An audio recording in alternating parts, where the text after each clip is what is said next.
Hyunwoo Kim walked through the metal corridors of Galactic Station Nexus 7. His black diplomatic uniform felt heavy in the artificial gravity. He was here to make trade deals with the Vorthak aliens. This was supposed to be a normal day. Jin Ia Park followed behind him. She was new to this job and wanted to learn everything. Her eyes moved around the station, taking in all the strange alien technology. The walls were covered in blue lights that pulsed like a heartbeat. Their Vorthak guide was named Veltar. He had gray skin and 4 arms. His voice sounded like metal scraping against stone when he spoke. This way, honored humans. We will show you our research facilities. Very advanced, very important for Galaxy.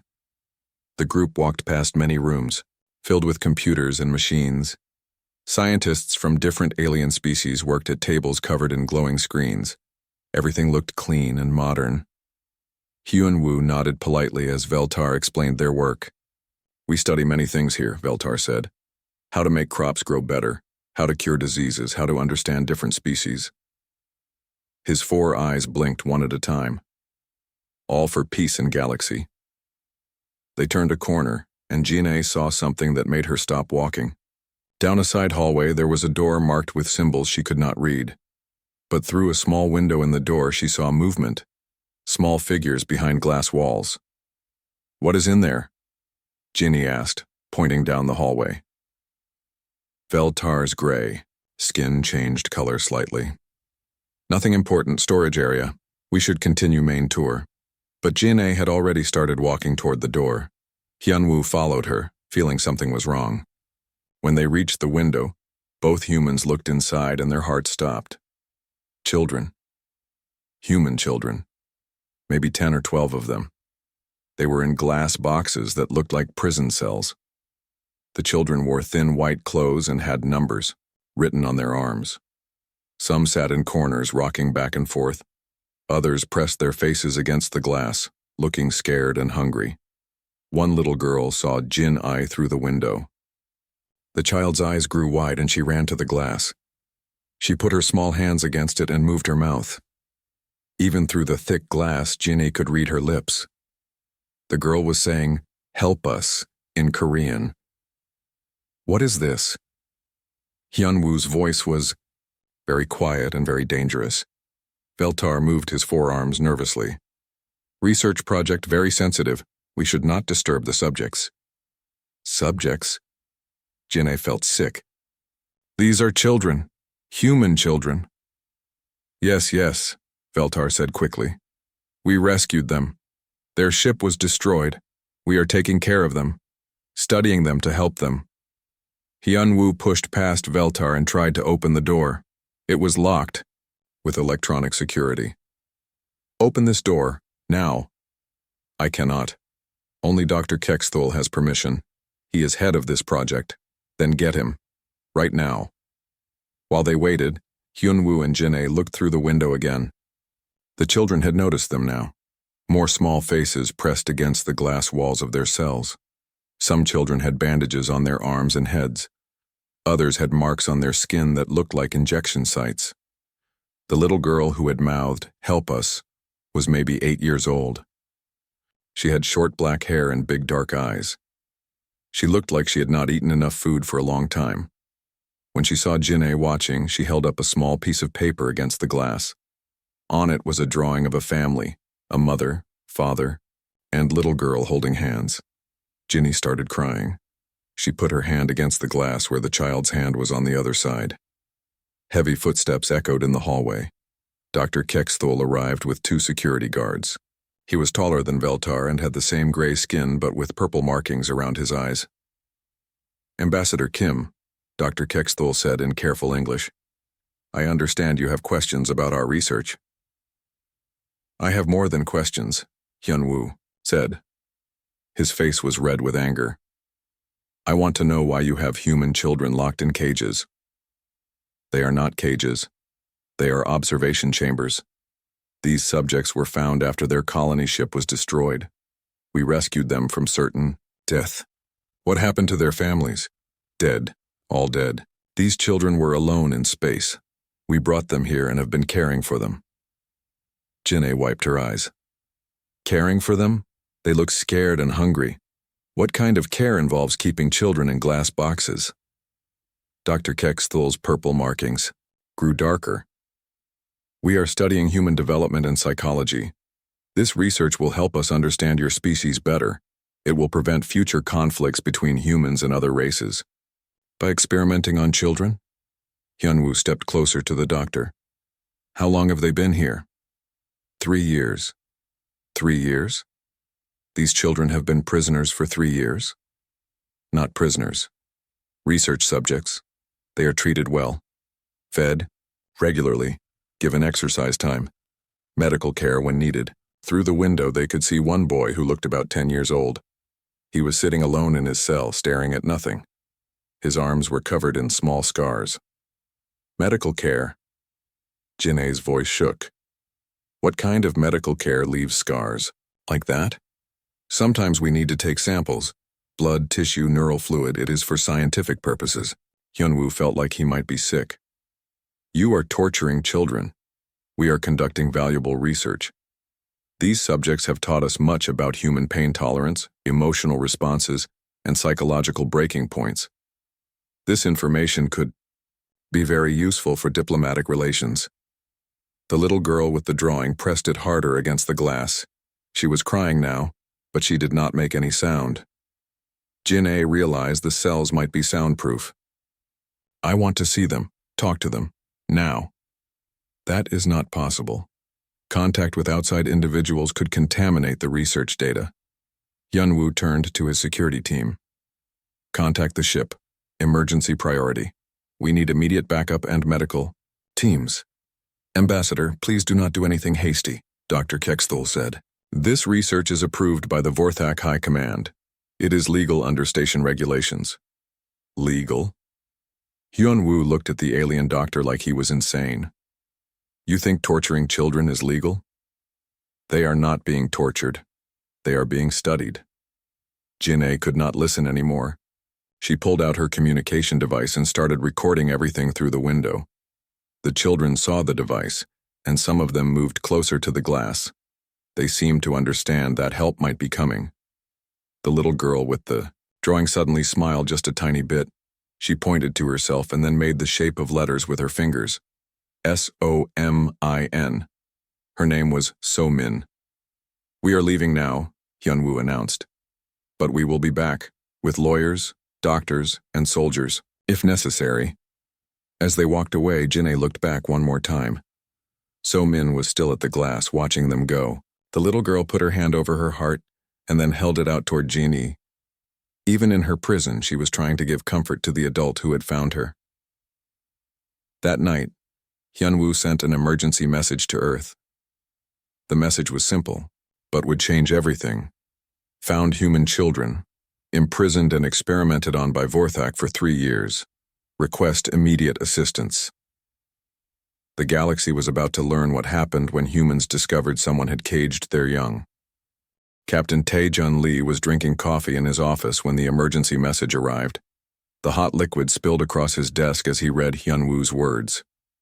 Human children, imprisoned, experimented on. 3 years.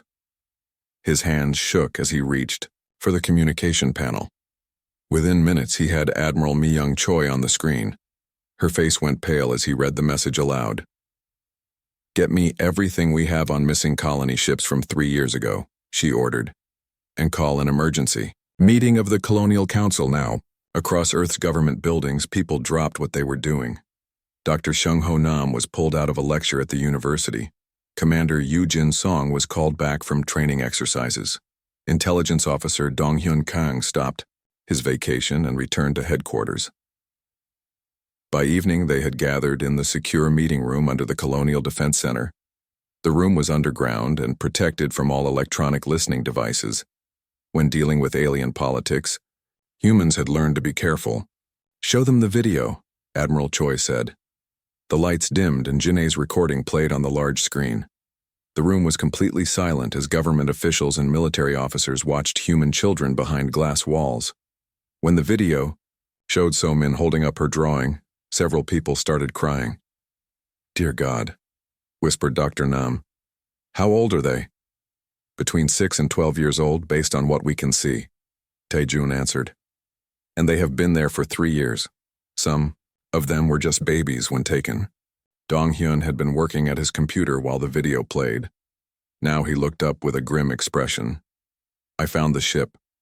The colony vessel New Seoul. It suffered engine failure 3 years ago while traveling to the Kepler system.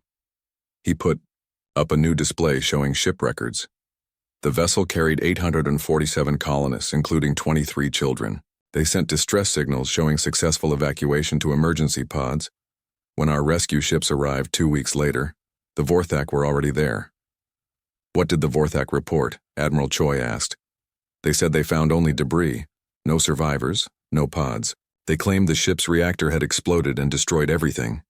Commander Song leaned forward. But we saw at least 12 children in that video. Where are the others? Where are the adults? The room grew even quieter. Everyone was thinking the same horrible thoughts, but no one wanted to say them out loud. Dr. Nam had been studying the video frame by frame. Look at this, he said, pointing to marks on one child's arm. These are injection sites, multiple ones. And see the scarring patterns? These are from repeated medical procedures. What kind of procedures? Based on the locations and patterns, I would guess blood draws, tissue samples, maybe spinal fluid extraction. And look at this child here. He pointed to a boy sitting in the corner. Classic signs of severe psychological trauma. Rocking behavior, withdrawal, 1,000-yard stare. Yujin had been quiet until now. She was known for her calm voice, but now she sounded deadly serious. How many people do we need to get them out? Hold on, Admiral Choi said. We need to try diplomatic channels first. Diplomatic channels? Yujin stood up. They have been torturing our children for 3 years. How much more diplomacy do they need? Taejun pulled up another screen. Actually, we might not have a choice about using force. Look at this. The display showed the legal status of Galactic's Station Nexus 7. The station is in neutral space, but it operates under Vorthak law. They have every legal right to refuse us access. Legal right to torture children?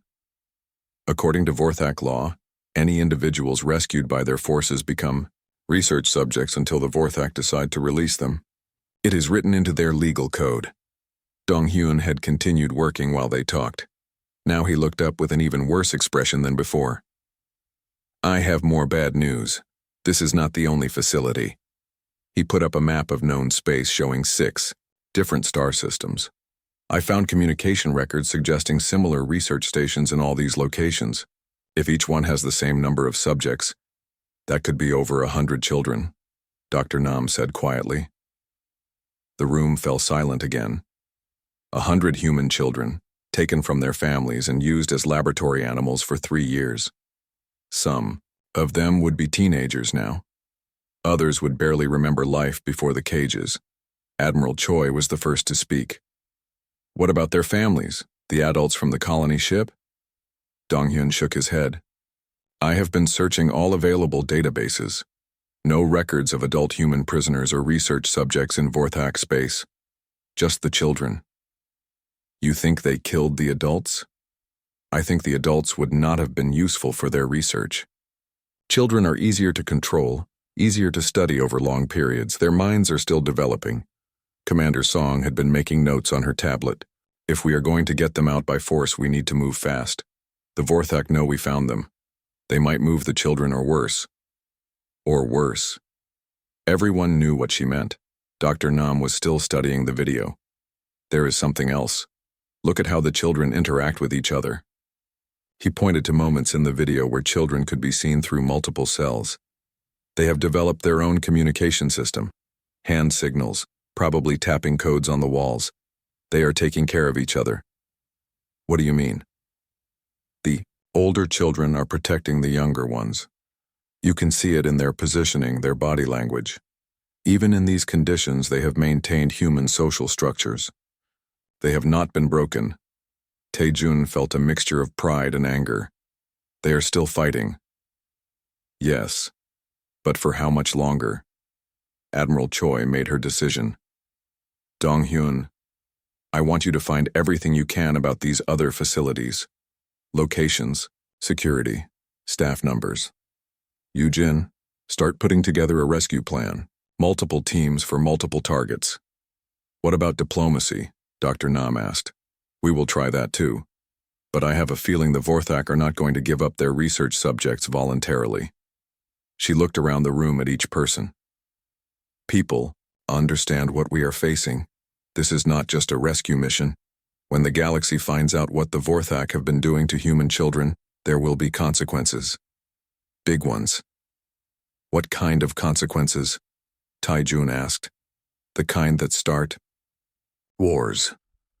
Later that night, Dong Hyun sat alone in his office going through classified communication intercepts. He was looking for any mention of human research subjects in Vorthak space. What he found made his blood run cold. The research was not random.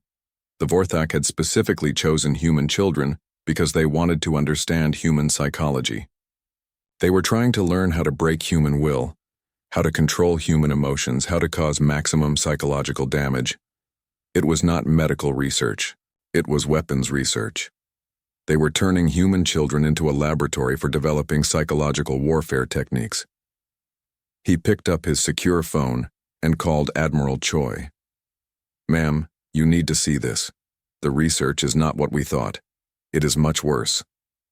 How much worse? They are not trying to help the children or understand humans for peace. They are learning how to destroy human minds. They are using our children to develop weapons against us. The line was quiet for a long moment. Then Admiral Choi's voice came back, colder than space itself.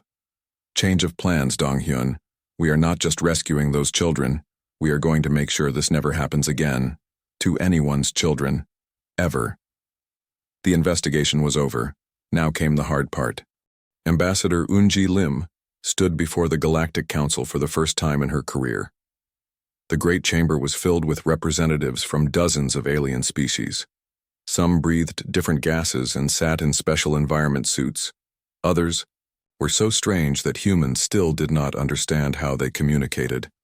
But today, they were all listening to her. Honored representatives, Yunji began, her voice carrying across the vast chamber. I come before you with evidence of crimes that shock the conscience of any civilized being. The giant screens around the chamber came to life. Jin'e's video began to play. The chamber, which had been filled with the normal sounds of translation, devices and alien conversations, became completely silent. The video showed Soman holding up her drawing. It showed the boy with scars on his arms. It showed cells full of human children who had been prisoners for 3 years. When the video ended, the silence continued for several more seconds. These are human children, Yunji continued. They were taken from the colony ship New Sol 3 years ago. The Vorthak told us their families were dead and the ship destroyed. They lied. They kidnapped these children and have been using them as research subjects. A representative from the Zilani Confederacy stood up. The Zilani were tall, blue-skinned people who usually stayed neutral in galactic politics. What kind of research? The Zilani asked. Psychological torture disguised as science, pain tolerance experiments, emotional manipulation studies. They are learning how to break human minds by practicing on children. The chamber erupted in noise. Different species had different ways of showing shock and anger. The Kraxan Empire. Representatives who looked like giant insects made clicking sounds that grew louder and faster. The crystal-based Luxorians changed colors rapidly. Even the normally calm, ethereal collective started glowing brighter. Prime Minister He Rin-ju watched from the human delegation section. She had been in politics for 30 years, but she had never seen the Galactic Council react like this. Usually when humans brought complaints about other species, the council was polite, but not very interested. Human problems were human problems. This was different. The Kraxan war speaker stood up. Kraxans were feared across the galaxy for their military power and their sense of honor. This is not research, the war speaker declared. This is torture of young ones. This is cowardice beyond measure. A Luxorian representative pulsed bright red. The torture of developing consciousness is an abomination. We call for immediate action. Agreed, said the Zelani delegate. The Zelani Confederacy offers full support to human rescue operations. Yunji felt surprised. She had hoped for sympathy, maybe some political pressure on the Vorthak. She had not expected this level of outrage from species that barely cared about human affairs. Dr. Jun-Ho Park stepped forward. He was Earth's leading scientist and expert on alien psychology. Honored Council, I have analyzed the research methods shown in the evidence. From a scientific perspective, these experiments serve no legitimate research purpose. He activated his own presentation. Charts and graphs appeared on the screens showing analysis of the Vorthak procedures. Pain tolerance testing on children tells us nothing useful about human biology that could not be learned through voluntary studies with adults. Psychological breaking point experiments are not medical research. They are interrogation techniques. The Vorthak are not trying to help humans or understand us for peaceful purposes. Then what is the purpose? Asked a delegate from the Methane Breathers Coalition. They are developing weapons, psychological warfare techniques specifically designed to be used against humans. They are using our children as test subjects to learn how to destroy human minds. The chamber erupted again, but this time the noise was angrier. Species that had never agreed on anything were all saying the same thing. This was wrong. The most shocking moment came when the ethereal collective spoke. The ethereals were ancient beings of pure energy who rarely participated in council debates. Most species considered them to be the moral conscience of the galaxy.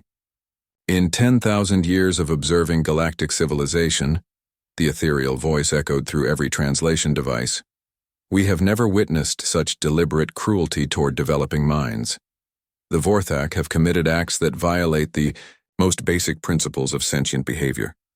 Even the Vorthak delegation looked nervous now. Their lead representative, a tall gray alien named Korthvel, stood up to defend his people. The research is legal under Vorthak law, he declared. These subjects were rescued and given care. The knowledge gained serves the greater good of galactic peace. Rescued? The Kraxan war speaker's voice was filled with disgust. You call imprisonment rescue? Greater good? The Luxorian representative pulsed angry red colors. What greater good is served by torturing young ones? Fleet Admiral Kyung Min-oh had been watching from the military observer section. She stepped forward and requested permission to address the council.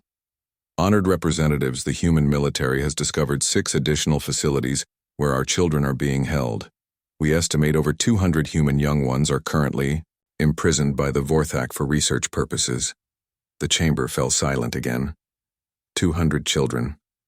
The human government has attempted diplomatic contact with Vorthak authorities to secure the release of these children. We have been refused. The Vorthak High Command has stated that the research is too valuable to stop. Admiral O paused and looked directly at the Vorthak delegation.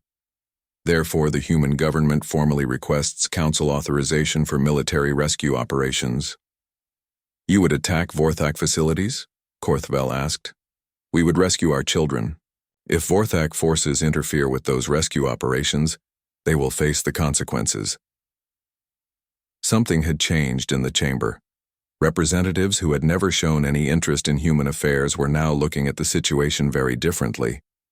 The video of So-min holding up her drawing had affected them more than any diplomatic speech ever could. A delegate from the Silicon-based collective spoke up. The Silicon Collective offers technical support for human rescue operations. The methane breathers will provide transportation assets, announced another representative. Kraxan Empire ships will escort human rescue fleets, declared the war speaker. Prime. Minister Hyrin could not believe what she was hearing. Species that had been neutral or even hostile to humans were offering military support, all because they had seen what the Vorthak did to children. The most surprising offer came from an unexpected source. A Vorthak in different clothing stood up in the visitor section. I am Tervak, formerly of the Vorthak Research Division. I request permission to address the council. Security guards moved toward him. but the council speaker allowed him to continue. Was part of the research project, Tervak said, his voice filled with shame. I believed we were conducting legitimate science. I was wrong. We were torturing children. I have brought complete records of all research facilities and detailed information about security measures. He held up a data device. I offer this information to help rescue the young ones we have wronged. The chamber was completely silent now. A Vorthak scientist was betraying his own people to help human children. Why? Ambassador Yunji asked. Because I have seen what your young ones endure. They protect each other. They share food when there is little. They comfort those who cry. They maintain hope when we try to break their spirits. Tervak's gray skin had turned a darker color. We thought we were studying specimens. We discovered we were torturing people with souls stronger than our own. The council speaker called for an immediate vote on the human request for rescue authorization. The result was unprecedented in galactic history. 47 species voted to support human military action. Only the Vorthak delegation and 2 of their traditional allies voted against. 3 species abstained. As the vote was announced, Admiral O received a message on her secure communicator. She read it and then stood up again. Honored Council, I have just received word that human rescue fleets are already launching. With or without authorization, we are bringing our children home. The chamber erupted one final time, but now the noise was different. It was the sound of dozens of species offering ships, weapons, supplies, and soldiers to help with the rescue. Prime Minister Hyrin realized that something fundamental had changed in galactic politics. The galaxy had seen human children suffering, and they had decided to do something about it. For the first time in human history, they were not alone. But in the back of her mind, she wondered what would happen when the rescue fleets arrived at the Vorthak facilities. Would they find the children alive and safe, or would the Vorthak destroy the evidence before help could arrive? Colonel Wu Jinbei checked his equipment one final time. Around him, the rescue ship hummed with activity as soldiers from 12 different species prepared for the mission. Human Marines worked alongside Kraxan warriors, Zelani technical specialists, and even crystal-based Luxorian combat engineers. 5 minutes to target, announced pilot Su Young Kim over the ship's communication system. All teams prepare for deployment. The rescue fleet had jumped into the Vorthak system an hour ago. Intelligence provided by Tervak showed 6 research facilities spread across different planets and space stations. Each facility held between 20 and 40 human children. Wu Jin's team was assigned to the largest facility, a research station orbiting the 4th planet. According to Tervak's data, this station held at least 50 children and was the primary location for psychological experiments. Colonel, called Medical Officer Daeyeon Shin from the next compartment. Medical teams are ready. We have trauma specialists standing by and emergency care units prepared for immediate treatment. Through the ship's windows, Wu Jin could see the Vorthak research station growing larger. It looked like a giant metal flower with multiple arms extending from a central hub. Each arm contained laboratories, living quarters, and holding areas. Remember, Wu Jin announced to his mixed team of human and alien soldiers, our primary mission is the children. Everything else is secondary. We get them out alive and safe. The Kraxan squad leader, a massive insect-like warrior named Kliktor, clicked his approval. The young ones first. Honor demands it.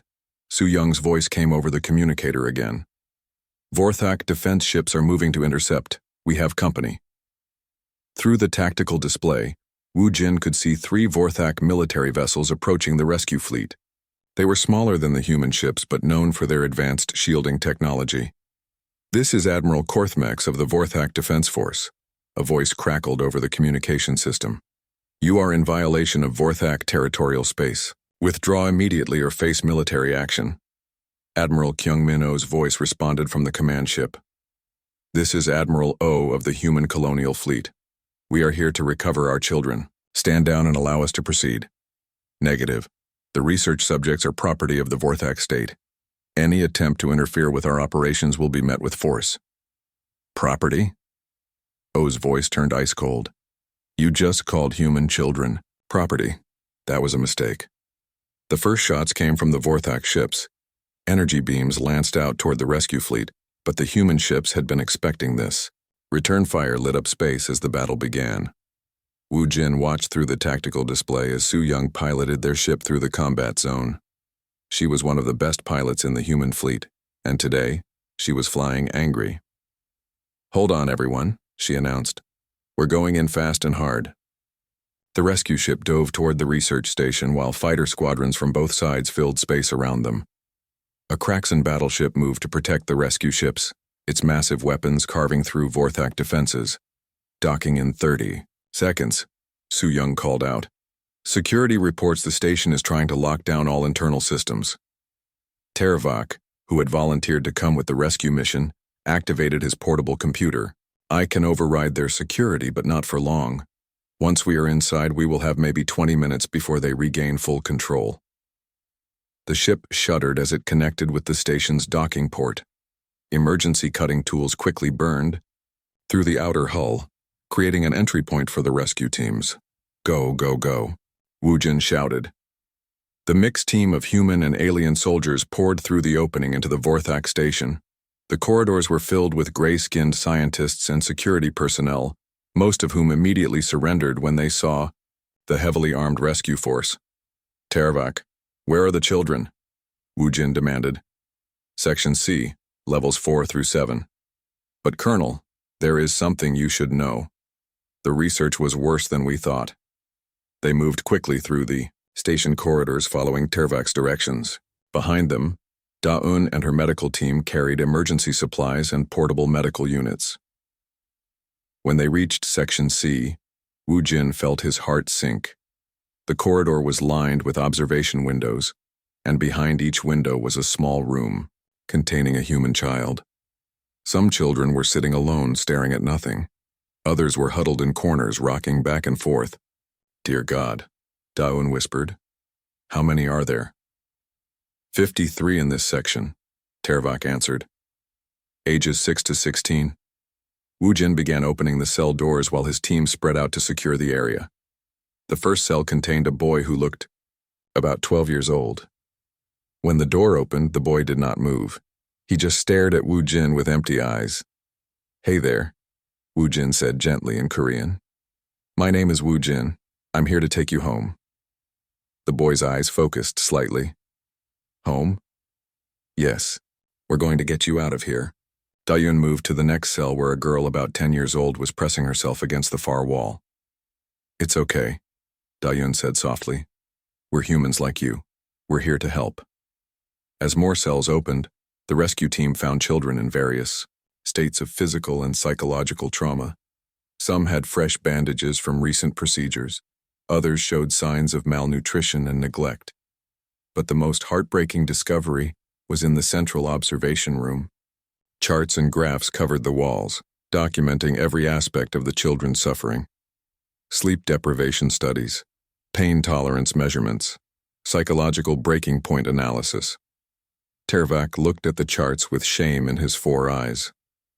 "We told ourselves it was science. We documented everything as if we were studying laboratory animals." "They're not animals," Wu Jin said angrily. "They're children. I know that now. But my people, we do not understand family bonds the way humans do. We reproduce by laying eggs in communal pools. Young ones are raised by the state. We did not comprehend what we were destroying." In the 16th cell, they found her. So Min, the little girl who had held up her drawing for Jin-A at the space station. She was older now, maybe 11 years old, but Wu Jin recognized her immediately. When the cell door opened, So Min looked up with suspicious eyes. She had learned not to trust adults who came to her cell. But when she saw Wu Jin's face, something changed in her expression. "Are you really human?" she asked in Korean. "Yes. And we're really here to take you home." So Min stood up slowly. In her hand, she still held the same drawing she had shown Jin-A 3 years ago. The paper was worn and faded, but she had kept it all this time. "I drew this when I still remembered my family," she said quietly. "I was afraid I would forget what they looked like." Da-Yun knelt down next to So Min. "Do you remember their names?" "Mama was Young Min. Papa was Hyuk Soo. I had a baby brother named Minho, but he was too small when the ship broke. I think he's not alive anymore." Wu Jin felt tears in his eyes. "So, Min, you've been very brave, but you don't have to be brave anymore. We're going to take care of you now." As they moved through the facility, they discovered the true scope of the Vorthak research. The children had been divided into different groups for different types of experiments. Some groups were subjected to isolation studies. Others were used for pain research. The worst group was used for what they called social bond destruction experiments. "What does that mean?" Dawson asked Tervak. They would separate children who had formed friendships and force them to watch each other being hurt. They wanted to understand how to break human emotional connections. The rescue team found evidence of these experiments in the form of observation, notes, and video recordings. Children screaming when their friends were taken away. Children refusing to eat when others were punished. Children sharing their small portions of food with others who had been starved as punishment. They were trying to learn how to destroy human compassion, Wu Jin realized. They wanted to know how to turn humans against each other. "Yes," Tervak admitted. "But the experiments failed. No matter what we did, the children continued to protect each other. They developed their own communication systems. They shared resources. They comforted those who were hurt." In the final section of the facility, they found the oldest children, teenagers who had been there since they were small. These children had organized themselves into a protection system, with the older ones taking care of the younger ones. A 16-year-old boy named Dae-ho had become the unofficial leader. When the rescue team found him, he was sitting with 3 younger children telling them a story to help them stay calm during another round of experiments. "Are you really here to rescue us?" Dae-ho asked. "Or is this another test?" "We're really here," Wu Jin promised. "No more tests, no more experiments. You're going home." Dae-ho started crying then. After 6 years of being strong for the other children, he finally allowed himself to break down. As the rescue teams loaded the children onto medical transport ships, Tervak made one final confession. "Colonel, there is something else you should know. The research was not random. The Vorthak High Command ordered these experiments because they are planning something involving humans. What kind of something, I do not know all the details, but the research was supposed to help them understand how to control human populations, how to break human resistance, how to make humans obedient." 6 months after the rescue, President Ye Jin-choi stood in the Children's Recovery Center on Earth. Through the large windows, she could see So-min playing in the garden with other rescued children. The little girl was laughing as she chased butterflies, something she had not been able to do for 6 years. "How are they progressing?" Ye Jin asked Dr. In-ho Yang, the child psychologist leading the recovery program. "Better than we hoped," Dr. Yang replied. "The children show remarkable resilience. They protected each other during their imprisonment, and that has helped them heal together." So-min noticed the president watching and waved. She was 13, now but still small for her age due to years of poor nutrition. Her smile, however, was growing brighter every day. "She wants to speak at the Galactic Council next week," Dr. Yang mentioned. "She says she has something important to tell them." The discovery of the Vorthak research facilities had changed everything in galactic politics. The rescue operations had saved 247 human children from 6 different locations, but the evidence found at those facilities had revealed something much larger and more frightening. The Vorthak had not been conducting random experiments. They had been developing weapons of psychological warfare, planning to use them against humans and possibly other species as well. Documents found in the research stations showed plans for population control through emotional manipulation and resistance breaking for colonial management. The galaxy's reaction had been swift and decisive. The Vorthak collective government fell within weeks as their own people rose up in revolt. Many Vorthak had been horrified to learn what their leaders had been doing in secret. A new Vorthak leader named Kexerin had taken power and immediately began paying massive reparations to the human government. The former Vorthak High Command was now on trial for what the Galactic Council had called crimes against sentience, the first such trials in galactic history. But the most profound change was in how other species viewed humanity. Ambassador Hyunwoo had seen it first during the rescue operations. Species that had always considered humans to be primitive or unimportant had watched the rescue videos and seen something they had not expected. They saw human children who had endured years of torture but still protected each other. They saw adults who would risk everything to save their young. They saw a species that defined itself not by strength or intelligence, but by compassion and refusal to abandon the vulnerable. Fleet Admiral Ji-Hoon Cha was overseeing the establishment of the new Galactic Protection Service. For the first time in galactic history, multiple species were working together to create laws protecting all young sentients from exploitation. The Kraxan Empire has committed 50 warships to patrol duty, he reported to President Choi. The Zilani are providing advanced scanning technology to detect hidden research facilities. Even the Ethereal Collective has offered to share their consciousness monitoring abilities. The transformation went beyond military cooperation. Trade agreements were being rewritten to include protections for vulnerable populations. Scientific research protocols now required approval from multi-species ethics committees. The entire structure of galactic civilization was changing. In the recovery center, So-min was working with a team of human and alien therapists. She had become something unexpected, a bridge between species.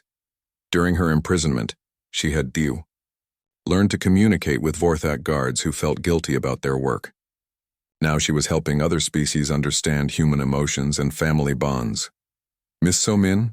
Asked Dr. Valana, a Zilani therapist. Can you explain again why human children share food even when they are hungry? So-min thought carefully before answering. Because when someone you care about is hungry, you feel hungry in your heart too. Feeding them makes your heart feel better, even if your stomach still hurts. Dr. Valana made notes on her device. The Zilani were trying to understand human empathy because they wanted to know how to better protect all young sentients in the galaxy.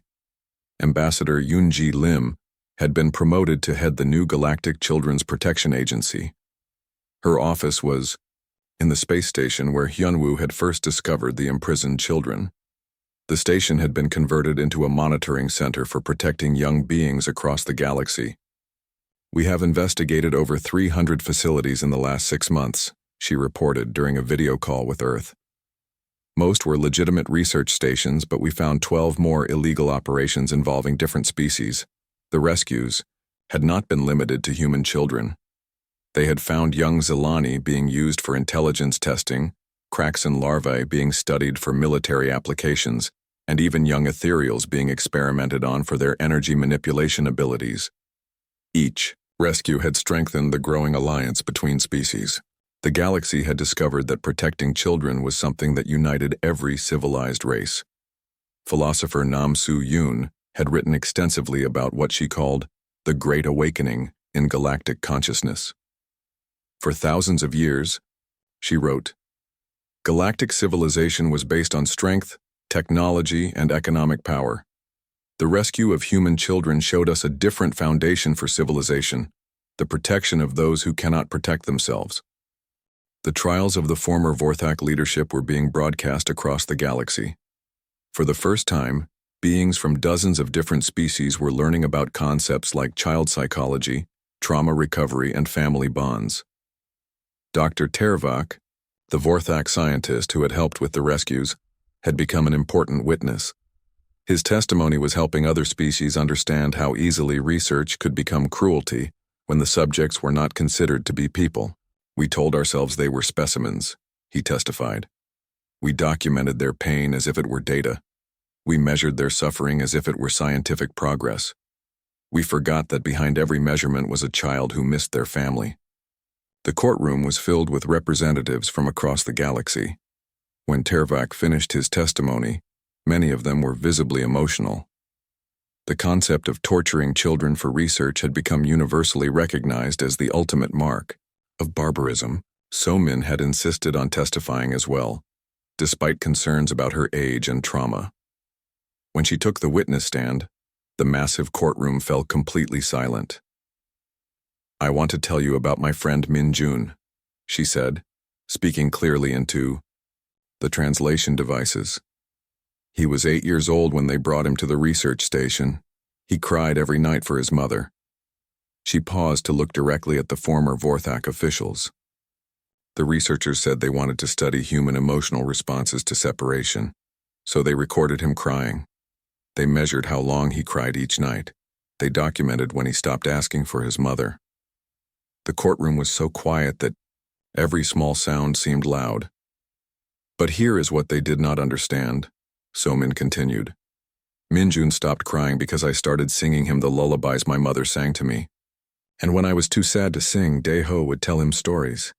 And when Daeho was too tired, Jinna would share her food with him. She stood up straighter, looking older than her 13 years. You measured our pain, but you never measured our love. You documented our fear, but you ignored our hope. You wanted to learn how to break us, but all you proved is that we cannot be broken as long as we have each other. The lead judge, a being from the ancient ethereal collective, spoke, for the first time during the trials. Young one, what would you have us do with those who hurt you? Somin looked at the defendants, then back at the judge. Teach them to be better. Show them what they could not see before. Help them understand that children are not specimens to be studied, but people to be protected. The final verdicts were unprecedented in galactic law. The former Vorthak leaders were sentenced not to imprisonment, but to lifetime service in child protection programs across the galaxy. They would spend the rest of their lives working to undo the damage they had caused. 1 year after the rescue, the first Galactic Day for the protection of young sentience was celebrated across hundreds of worlds. On Earth, the celebration was held at the Children's Recovery Center. So Min, now 14 and healthy, stood before a gathering that included humans, Kraxans, Zalani, Luxorians, and even some reformed Vorthak. She held up a new drawing, not of her lost family, but of all the different species working together. They tried to use us to learn how to hurt people, she said. Instead, they taught the galaxy how to love. President Yejin watched from the audience as Somin continued speaking. The young girl had become a symbol of something larger than any one species or government. She represented the possibility of a galaxy where strength was measured not by the ability to cause pain, but by the willingness to prevent it. Ambassador Hyun Woo, who had first discovered the imprisoned children, sat in the front row. Next to him was Jin-A Park, who had become So-Min's official guardian and was helping her adjust to life outside the research stations. Do you think this will last? Jin-A asked quietly. This cooperation between species? Hyunwoo watched So-Min speaking to the mixed audience in multiple languages, including Vorthak. The former research subjects were now teachers, helping other species understand the importance of protecting the vulnerable. Look at her, he said. Look at all of them. They survived 6 years of torture and came out of it with more compassion than their captors ever had. If they can forgive and work for a better galaxy, then yes, I think this will last. In the audience, Tervok sat with other reformed Vorthak scientists. They were now working full-time on child protection programs, trying to make up for their past crimes. When So-Min finished speaking, she walked directly to Tervok and shook his hand. Thank you for helping to save us, she said in his own language. Tervok looked down at the child he had once considered a research subject. Thank you for teaching us what we had forgotten, that the young are the future, and the future deserves protection. As the celebration continued, species that had never worked together before were making plans for joint child protection missions. The galaxy had learned that some things were more important than politics, territory, or trade agreements. They had learned that any civilization could be judged by how it treated its most vulnerable members. And across hundreds of worlds, children of dozens of different species were sleeping safely, protected by laws that had been written in response to the suffering of human children who had refused to give up hope. The galaxy had been changed by the discovery of caged children, but it had been transformed by the recognition that those children, even in their darkest moments, had never stopped being human. They had taught the galaxy what that word really meant.